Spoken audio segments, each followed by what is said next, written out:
Hello నమస్తే welcome to Sakshi cinema నేను లిఖిత.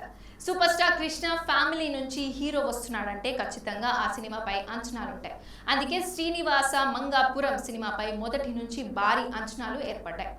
అజయ్ భూపతి బలమైన కథతోనే ఘట్టమనేని వారసుడిని పరిచయం చేస్తాడేమో అనుకున్నారు. కానీ రొటీన్ కమర్షియల్ స్టోరీతో జై కృష్ణని లాంచ్ చేశారు. వాస్తవానికి స్టార్ హీరోల వారసుల ఎంట్రీ దాదాపు ఇలాంటి కమర్షియల్ సినిమాలతోనే ఉంటుంది. ఫస్ట్ మూవీతోనే మాస్ గా నిలబడే ప్రయత్నం చేస్తారు. జై కృష్ణ కూడా అదే చేశాడు. కానీ ఇప్పుడు ప్రేక్షకుల మైండ్ సెట్ మారింది. వైవిధ్యమైన కథలనే ఆదరిస్తున్నారు. ఇలాంటి సమయంలో శ్రీనివాస మంగాపురం కథకు ఓకే చెప్పి జయకృష్ణ పెద్ద సాహసమే చేశాడు. ఇక దర్శకుడు అజయ్ భూపతి కూడా బలమైన కథను కాకుండా కమర్షియల్ ఎలిమెంట్స్ ని నమ్ముకొని ఈ సినిమాను తీశాడు.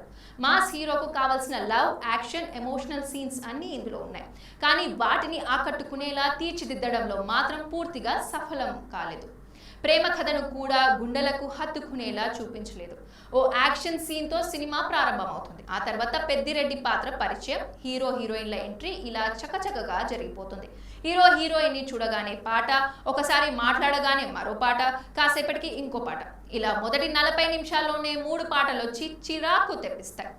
లవ్ సీన్స్ కూడా రొటీన్ గానే సాగుతాయి. అయితే స్వతంత్ర బాబు పాత్ర ఎంట్రీ, ఆయన చేసే కామెడీ కొంతవరకు ఎంటర్టైన్ చేస్తాయి.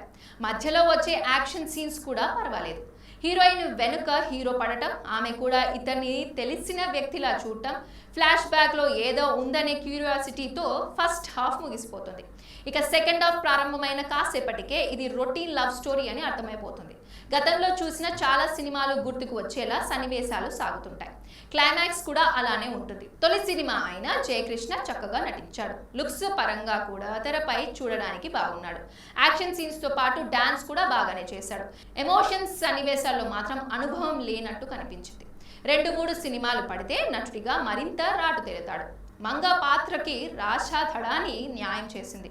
ఇక మోహన్ బాబు తెరపై కనిపించేది కాసేపు అయినా మరోసారి తనదైన నటనతో ఆకట్టుకున్నాడు. కిక్ శ్యామ్, అజయ్, వాసుకితో పాటు మిగిలిన నటీనటులంతా తమ పాత్రల పరిధి మేర నటించారు. సాంకేతికంగా సినిమా పర్వాలేదు. జీవి ప్రకాష్ మ్యూజిక్ బాగుంది. పాటల్లో అల్లల్లే అనే సాంగ్ ఆకట్టుకునేలా ఉంది. సినిమాటోగ్రఫీ బాగుంది. ఎడిటింగ్ పర్వాలేదు. నిర్మాణ విలువలు బాగున్నాయి. సాక్షి టీవీ ప్రసారాలను నిలిపివేయటం చట్టరీత్యా నేరం. సాక్షి టీవీ ప్రసారాల కోసం మీ స్థానిక కేబుల్ ఆపరేటర్ను వెంటనే సంప్రదించండి.